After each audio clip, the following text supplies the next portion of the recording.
regarding the titular song, That Thing You Do, so it goes a bit like this. You are doing that thing you do, I'm breaking my heart into a million pieces, like you always do. You know anything about it? Shaking now, baby, now shaking now, baby.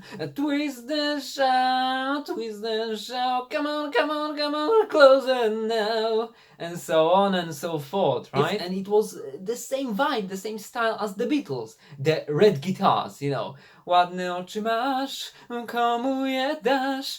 Takie ładne oczy, takie ładne oczy. Guy Patterson didn't have a perfect job or a perfect social life. What's going on down there? Cooking the books as usual, Dad. But what he did have was perfect timing. How about sitting in for Chad just for tonight? Why? Just broke his arm?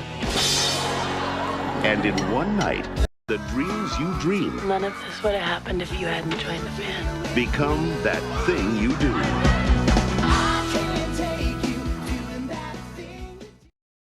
Hi there guys, I hope you're well. Welcome back to my channel called Blast and the Past. And this time around I have a review of the film That Thing You Do from 1996, directed by Tom Hanks and also starring Tom Hanks in a minor role. But also we have a kind of a star-studded cast because there is Charlize Theron, Liv Tyler and Steve Zahn. We have Tom Everett Scott as the main protagonist, but I don't think that he's so big of a name as the previous actors, the previous ones. Nonetheless, I think that this is a very nice musical flick about a fictional band and it's worth revisiting. So I think that the director, Tom Hanks, did a splendid, a marvelous job behind the camera, and he also wrote the script for that film. So without further ado, buckle up, let's get rock and rolling, prepare for this nice ride. A very sentimental tale about the 1960s and a group, a band which might have, had they been real, competed with the Beatles. So this is the story of The Wonders and the film That Thing You Do. Let's get the party started, shall we?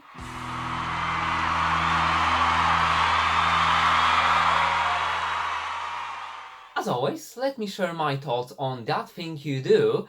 And actually, I watched it for the first time ever 1 week ago, and that was really such a sentimental, such a nostalgic viewing, really a great experience, because generally I'm a fan of music films, of biopics, and this is a kind of a mixture of both, because there is a solid dose of drama.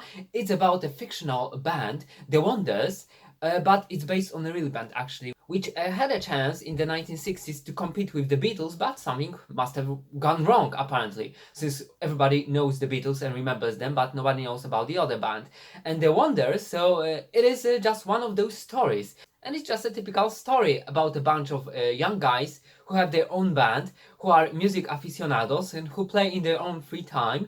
They have big dreams, they want to become the stars of the industry, and by some miracle, by a chance, they get their shot at the stardom and they use it perfectly, and thanks to one hit song they just became famous globally. All over the world, they become a sensation. Everybody keeps talking about them. So sometimes it shows that the way to stardom is just around the corner, but you have to be at the right place in the right time, and this is what happens with the Wonders. Somebody I want you to meet. Mr. White is with Playtone Records. But coming back to the film itself, so basically it revolves around That Thing You Do, which is their smash hit. And we could say that many bands are like one-hit wonders, and whether this band, The Wonders, is a one-hit wonder, you have to check it out. Because the race to stardom may be very quick, but whether there is some fall from grace, or do they enter the annals of the music books, or are they completely forgotten and they fade into obscurity, it's up to you to check out. Anyhow, so I love this sentimental vibe of the film. So it depicts the 1960s very well. You have many artifacts of that epoch, so you may get immersed and invested into the events shown in the picture. And it's a full-blown drama, apart from it being a music film. And there is a touch of comedy, of course, thrown into that, but the characters, they are so real, they are so well written, and so is the film, so is the narrative. Mr. White, are you sleeping? Just calling to tell you to get your patootie down to the television studio. You're gonna be on TV. Of course, like in every single band, probably after a longer or shorter cooperation, there are some frictions between the team members, between the members of the band. Some of them want to become famous on their own, they don't want to be with the group anymore, and as you can imagine, there are some arguments, there are some conflicts, and some of them are easy resolved, some of them are not. And this is also the crux, the point of the whole film. Kisses that I thought were special because of your lips and your smile and all your color in life. On top of that, this Blu-ray release offers two versions of the film. So the theatrical cut, which is around 100 minutes long, I suppose, if I'm not mistaken. But the extended cut, which I saw actually 1 week ago, it runs for over 2 hours. It's 2 hours and 20 minutes, give or take. But really, trust me, on the surface it may seem like quite a longish film, but once you are succumbed into that, it just flies very quickly, very naturally, very organically, and you just want to have more. And it's a good thing that this titular song, That Thing You Do, is very catchy, because otherwise the film wouldn't have worked had it not been catchy, but it is. It is an earworm. It fits, it blends in perfectly into the narrative. So you may really believe that it could be a smash hit. A great success of the music charts, just reaching the highest points, the top first places. Because the music, like I said, maybe the tune is simple, but it has something to it. So once you hear this song, you can't get it out of your head. And that was the thing with me. So sometimes just the music alone is enough for me to keep me glued to the screen. But on top of that, we have a very good biopic, fake biopic, mind you.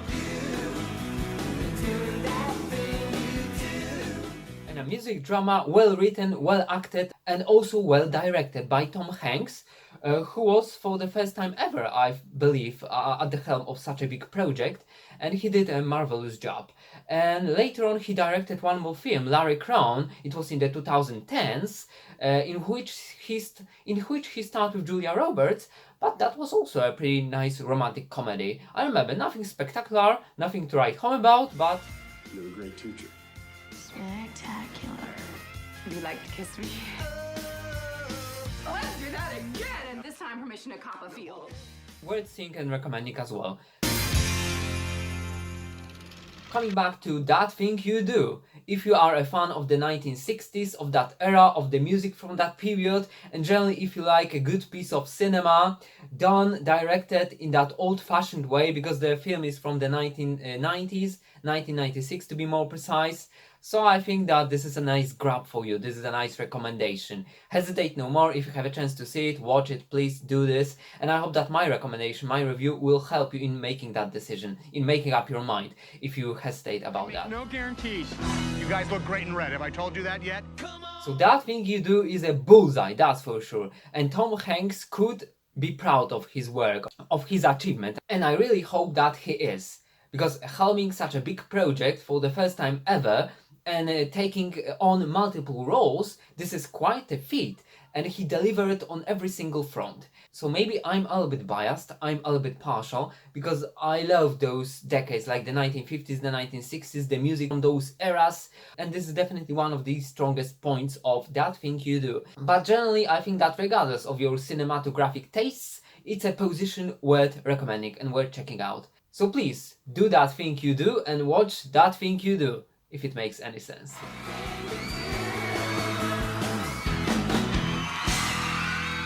Regarding the titular song, That Thing You Do, so it goes a bit like this.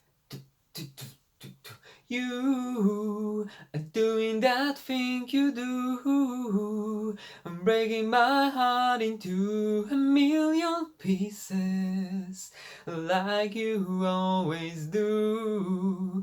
You are doing that thing you do, I'm breaking my heart into a million pieces, like you always do. You are doing that thing you do, breaking my heart into a million pieces, like you always do. So that was my own rendition of the song That Thing You Do. We don't have to hurry this.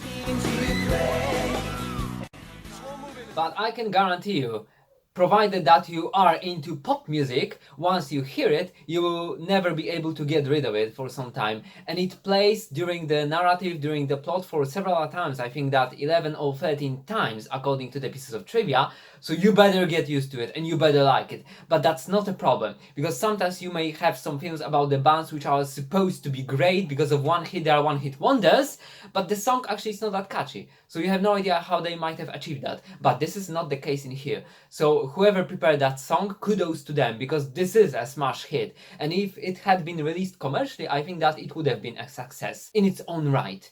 But it wasn't, so it was only a part of a fictional film. Anyhow, I'm glad that this song was composed, because I will definitely add it to my tracklist.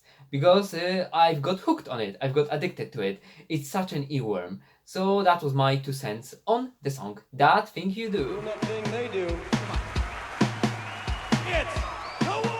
So remember, you and doing that thing you do, I'm breaking my heart into a million pieces, like you always do. That's the problem with ladies, that's the problem with women. They break our hearts, and what are we supposed to do? Yes? It's a heartache, nothing but a heartache. Cheerio. It's a heartache. In terms of the plot, I also think that it helps that this film might have been as well about the band The Beatles. Because the Wanderers, they are just a copycat a little bit. The style, the members of the band, the way they play, their tunes. So it's this similar style. But to be honest, I really love the Beatles. They have so many hits, this is unthinkable. You know, when you think about it. Shaking now, baby, now shaking now, baby. Twist and shout, come on, come on, come on, closer now. And so on and so forth, right?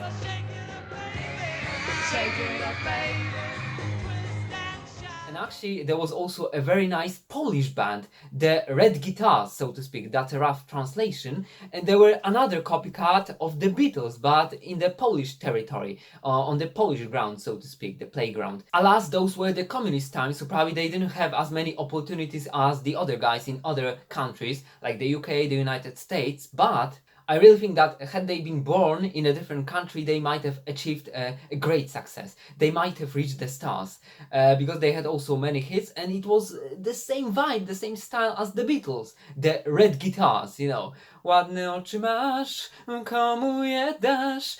Takie ładne oczy, takie ładne oczy. Really, so you have to listen to them. And I'm a fan of that kind of music, not only this one, but generally I like the pop genre, I love it.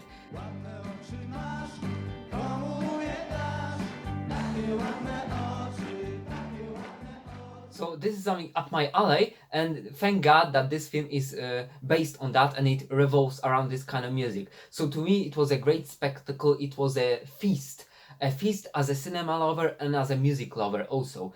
And so, like I said, I can't praise this film enough. Thanks to the musical score, to the soundtrack, and to the titular song, which before the screening I had never ever heard before. So that was the first time, and I got hooked on it. And I'm still hooked, by the way. So for those merits alone, the film is worth watching and worth checking out, that's for sure. Tone Records. That thing you do, you know, is snappy. We'd like to release it. We'd be on tour? Now let me read out a short plot summary prepared by Rick Gregory, which is featured on the IMDb website.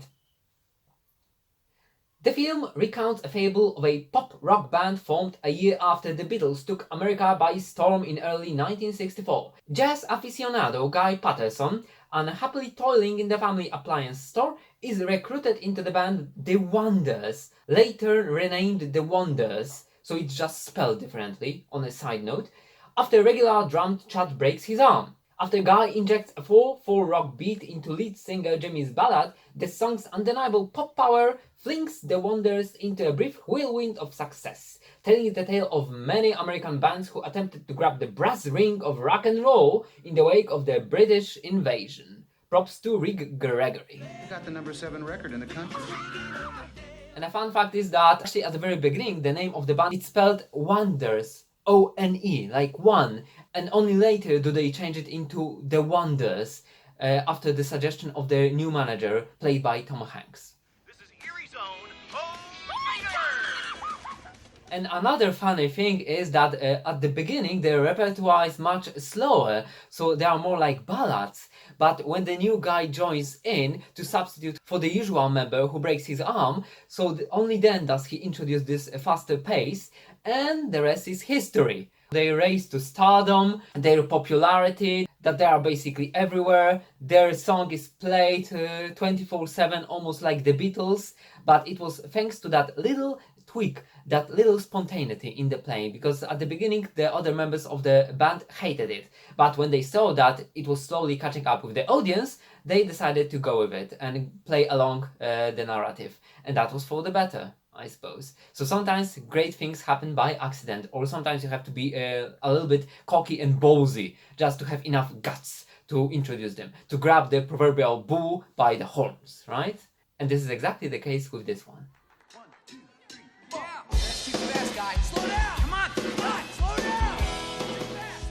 And here is what Roger Ebert had to say about That Thing You Do. That Thing You Do is the first film written and directed by Tom Hanks. And, not surprisingly, it is as sunny and guileless as many of the characters he's played. The movie may be inconsequential, but in some ways that's a strength. Without hauling in a lot of deep meanings, it remembers with great warmth a time and a place. The time? The summer of 1964. The place? Erie, Pennsylvania, where life for young people centers on music, on records, on the radio, and especially on the incredible phenomenon of the Beatles. It's the kind of world where the owner of an appliance store can say, "I don't think I want to live in a country where you have to work on Sunday," without suspecting he will ever have to. Mama, son who loves you just left us in the lurch. Darlene, you just got promoted. And I like very much the summary of the review, which goes like this. In the annals of pop music, 1964 was a fairly innocent time. Bands broke up because of girlfriend problems, not drugs and murders. A guy could still run a record company out of his briefcase and get airtime by personal visits with disc jockeys. It wasn't all organized, it wasn't all big time, and if it was all hype, well, it's always been all hype. How did we get here? That thing you do. And I couldn't agree more, because I'm also very nostalgic and sentimental about those past decades, in terms of music, but also in terms of the IT industry. So that was remarkable, that you were able to create a game on your own in your garage and sell it and become popular. So in the 1980s, when the computers were primitive, the first video game console started to appear, that was possible. And then like Bill Gates to create an empire out of nothing, basically. So that was the time of the trailblazing heroes, of the pioneers of the industry. So with the music business in the 1960s, I guess it was similar. You could record something in your garage, sell it on the market, whatever, try to popularize it, and then if you were lucky enough, you could race to stardom. And in the IT business, coming back to it, so that was extremely great, that was spectacular. We can't afford to pay 3 people right now. That just one visionary, a whiz kid, could create a whole game from scratch, serving all the functions like the editor, the programmer, the graphic designer, you name it. And he was at the helm of the project on his own very often, or they were on their own. And this is to me unthinkable, that was that great period when just an idea and skills were enough. And now, like Roger Ebert writes in his review, everything is organized, everything is by the book. The Excel tables with the bar graphs, they rule about everything, they govern all the businesses, so it's about making and turning a profit. So everything seems to be a little bit soulless. And back in the day, just a spark, and of course backed up with talent, lots of it, and hard work, sometimes it was enough to raise to stardom. And right now everything is a little bit different, but this is just the sign of times. What can you do? Everything keeps evolving, and if you stay in one place, actually, if you don't move forward, or even worse, you stay in one place, you move backwards. So we just have to go along with it, right? What's in the past, it's in the past. It's good to cherish it, cherish the moments, but never get too nostalgic, because this is here and now. And we have to look ahead into the future with optimism. And I think that this is also a nice message to close this part of the review. They make a cute couple, huh? He's my hero. And it all began with That Thing You Do, my second movie. She was already way more experienced than I was. I was really like watching her, like, what do we do now? Now let's move on to some pieces of trivia featured on the IMDb website, if we may. Here goes the first one. Film debut of Tom Everett Scott, who is featured on the screen. Tom Hanks was initially opposed to hiring Scott because of Scott's strong resemblance to a younger Hanks. He was finally convinced by his wife, Rita Wilson, who thought Scott was cute. Oh, that's very cute. But by the way, really, Tom Everett Scott looks like a spitting image of Tom Hanks when he was younger, so I thought at the beginning that they were related. And another thing is that I don't think that Tom Everett Scott has ever reached this kind of great popularity. So I checked his filmography and he appears here and there, but it was nothing spectacular. And he was in A Diary of a Wimpy Kid Part 4 a couple of years ago, maybe in 2017. But really, I don't recognize him from any bigger roles. And I'm a film aficionado, so I hope I would know something about it. But his performance is really good. Who's excited about the great Heffley road trip? I think that was the right call, the right choice. Anyway. Can't believe this. Another piece of trivia is regarding Steve Zahn. Steve Zahn is an accomplished singer/guitarist. He played guitar and sang in both this movie and Saving Silverman from 2001. A pretty crazy comedy, but nothing special, to be honest. Steve Zahn. If you say anything about Judith, I'm gonna give you a little shock. Anyhow, Steve Zahn actually has achieved some success in Hollywood, so he has starred in many films, also in A Diary of a Wimpy Kid as the father of the protagonist, the kid, also in Sahara with Matthew McConaughey, an adventure flick which was like a copycat of Indiana Jones. And like I said, so he's a pretty good actor and I like him. He's somewhat charismatic, you could say, but he's talented and skilled, that's for sure. So he may not be the top brass of Hollywood, of the Hollywood industry, but he is featured here and there. Something like Greg Kinnear, I suppose, who had great makings of a big film star, but he never achieved that level of stardom for some reason. You'll be dead or homeschooled by the end of the year anyway. Thank you for those words of motivational wisdom. And right now on the screen we have a very young and attractive Charlize Theron, who plays the main love interest of the protagonist, and probably that was one of her first roles in the Hollywood industry in a major motion picture, in a flick, and she does a pretty good job. Although she's not featured for a long time in the film, even in the extended version, she is important to the plot nonetheless, and she is a beauty, as you can clearly see, isn't she? Regarding the song That Thing You Do, Adam Schlesinger, the bassist of Fountains of Wayne, penned the title song in response to a contest being held by the studio.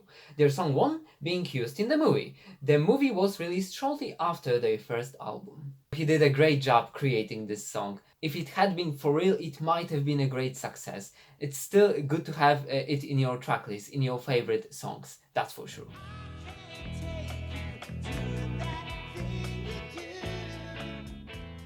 When I've said that The Wonders might have been a real band, actually there is a piece of trivia on that.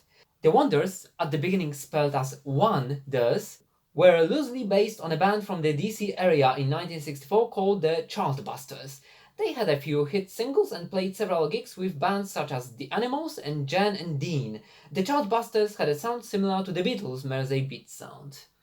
So like I said, so it takes heavy inspiration first of all from the Beatles, but also it is inspired by the Chartbusters. I've never heard of this band, so they must have faded into obscurity. Sometimes you may be even more than a one-hit wonder, but just there is only this one song which strikes gold.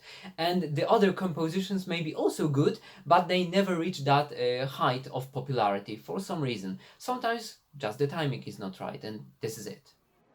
Oniders. That's the Wonders. Just like Arnold Schwarzenegger told Jesse Ventura about him rejecting the offer to star in Predator 2, the sequel, just the timing wasn't right. And he rejected the offer for $10 or $20 million, to Jesse Ventura's great surprise. But, if the timing is not right, it's just not right, and that's it. Ventura, the former governor of Minnesota, instantly replied, because I watched him turn down $14 million. In terms of the picture quality, this is a very nice release by the 20th Century Fox. So I must say that the picture quality is really fine, and it has this filmic presentation. The natural grain is there. It hasn't been smoothed artificially. It just looks like a viewing experience at the cinema. and especially that the film is rich in colors. They are vibrant enough, although it's never kind of a bullseye in this regard. But generally, I have no bigger complaints. Like I've said, so the resolution is fine, the details are there. There is nothing sticking out like a sore thumb, and I'm really appreciative for the studio that they decided to release the extended cut, because it makes a gigantic difference, you know, if you compare the original running time of around 100 minutes or something to 2 hours and 20 minutes, and I could check it out actually. So to be precise, the original running time is 108 minutes, and the extended version is almost 2 hours and 20 minutes, but it never outstays its welcome, I would say. Once you get hooked on the narrative, engrossed into it, invested into it, you want to see the end of the story, how it ends, what happens to the band later on. But regarding the format, regarding the Blu-ray quality, it is a very nice presentation. So I have nothing against it, and I'm glad that the studio decided to release it on Blu-ray, because it deserves the best treatment ever, because really it's such a nice flick, and the decorations, the scenery, the replication of the 1960s, that era, so it gives a lot of potential for the filmmakers, and if the quality is right, which is the case with this one, it adds to the viewing experience. You may enjoy the film even more. Just to sum it up, kudos and a shout out to the 20th Century Fox for this very nice release. And right now we have a cameo on the screen, Colin Hanks. Tom Hanks' son plays the usher who seats Faye, Liv Tyler, in the movie. And by the way, Liv Tyler, so she's very attractive in this film. So I'm not surprised that some guys fall for her in the film, but check it out on your own. I'm not gonna spoil anything. But once again, this is Tom Hanks' son, Colin Hanks, in a small, very small part, like an extra. But it's better than nothing, I suppose. Oh, and one perk of knowing Tom, his then 18-year-old son Colin made his feature film debut. And we also have a nice cameo. So on the screen, the frequent Tom Hanks collaborator Ron Howard's brother, Clint Howard, plays a DJ in the film. It's Howard's director hallmark to feature his brother in his work. And maybe you don't know the name, but probably you recognize the face, because he's pretty characteristic, a pretty memorable guy, let me put it this way, because of his facial features. And Clint Howard as the ice cream man. This is gonna be fun. And actually in the extended version of the film, it's shown that the manager of the band is probably homosexual, because he meets with allegedly his partner and they are going on a date together. So this is an interesting innuendo, which is absent from the theatrical version of the film as far as I know. Also, at some point in the narrative, the band tries their best in the film industry, so they are featured in a film, in a major Hollywood production, just like Elvis Presley did in his prime, and actually in real life, no film producer would ever allow a group like The Wonders with a hot hit record to appear in a teen-oriented movie under a fake name, such as Captain Gitch and the Shrimp Shack Shooters. The Frankie and Annette beach party movies of the era, as well as all their many imitators, always included hit recording artists in abundance. Lil Stevie Wonder, The Supremes, The Righteous Brothers, The Animals, Sonny and Cher, and many more appeared in period beach party movies, increasing the marquee value of such films, but in their case they perform under a pseudonym, and this is a nice throwback to that decade, when it was so easy actually for a band to, or the members of the bands to become actors. But right now, I think that it's not hard either. So you may be a celebrity, not just for the fact of being popular, so to speak. So you don't have to have any accolade, any special talent. But back in the day, so if you were big in one business, you could easily rebranch and move on to another one. Just like Elvis Presley, who not only was an acclaimed singer-musician, but also an actor, because he starred in numerous films. So this is something interesting, I think. That Thing You Do is another embodiment of a sad fact that sometimes a film may be critically acclaimed, it may be very well received by the critics, however, just the timing maybe is not right, it doesn't catch up with the audience immediately, because this film, it cost around $26 million to make, and it grossed only $34 million. So it must have been a slight flop, unfortunately, when you add the marketing costs, etc. so it should have grossed at least 50, I suppose. And that's a shame because, like I've said, the critics love the film. Even right now on the Rotten Tomatoes aggregate, it has the average score of around 90-something%, so this is very high. Roger Ebert also liked it. He gave it 3 out of 4 stars and generally praised the film and the efforts of Tom Hanks as the director of the film, as one of the actors in a minor role, as the screenwriter of the film. So it was his pet project, I mean Tom Hanks's pet project, but it paid off, all the effort. It paid off figuratively, not literally, unfortunately, and that's a shame that somehow sometimes the value of the film is not reflected in the box office results, and this is just another sad case of this sort. That the film in theory had all the makings of a big success. It should have been a smash success at the box office, but alas, it was never meant to be for some reason. What can you do? Life is life, I suppose. Same person who said you had class, Jimmy. Just to sum it up, I hope that you will decide to watch That Thing You Do, because it's a film worth recommending for the music alone, for the main titular song, but not only. It's a nice, well-constructed drama, and you may relate to the characters. They are ambitious guys, they have their 5, 10, 15 minutes of fame, they want to make the best out of it, but sometimes they have different ideas on how to develop their careers. And this is great. The characters, the protagonists, they are believable, they are credible, and you may relate to them. So also the film is well directed. You can see the budget in the decorations, in the entourage, in the panache of the film, and everything is there. The biggest pity is that it wasn't very successful at the box office, but I think that slowly it has started developing some appreciation. And at the beginning it was well received by the critics. So this is my take on That Thing You Do. Trust me, you won't get this song out of your head after the screening.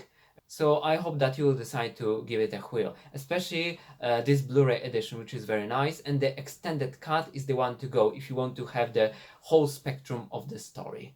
To be honest, I couldn't be happier that I finally caught up with that backlog in terms of the films I need to tick off of my bucket list. The elevator, and Tom comes up and goes, "That was really great. That was awesome." And it made me so happy. It made me so... As always, thank you very much for your attention, guys. I hope that you have enjoyed my review of That Thing You Do from 1996, directed by Tom Hanks. If you have liked it, please give the video the thumbs up. Please share your comments on the film itself, on Tom Hanks as a director, as an actor, on his performance in this film in a minor part, also on his work behind the camera, and of his script for the film. And if you are not subscribed to this channel, please maybe consider subscribing to it and recommending this video to your friends. And I hope to see you guys next time. I'll catch you up later. Cheers, take care. Is that thing you do, because we were all in it. It was the first time that I tried to, imagine something that I could write and be in and direct. What are you still doing here? The video review is over. Go home. There is nothing else. I finished talking about That Thing You Do. Really, go home. There is nothing extra during the credit roll. That is it. Bye bye. See you next time.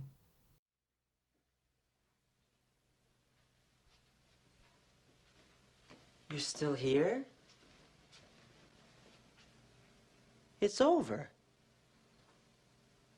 Go home. Go.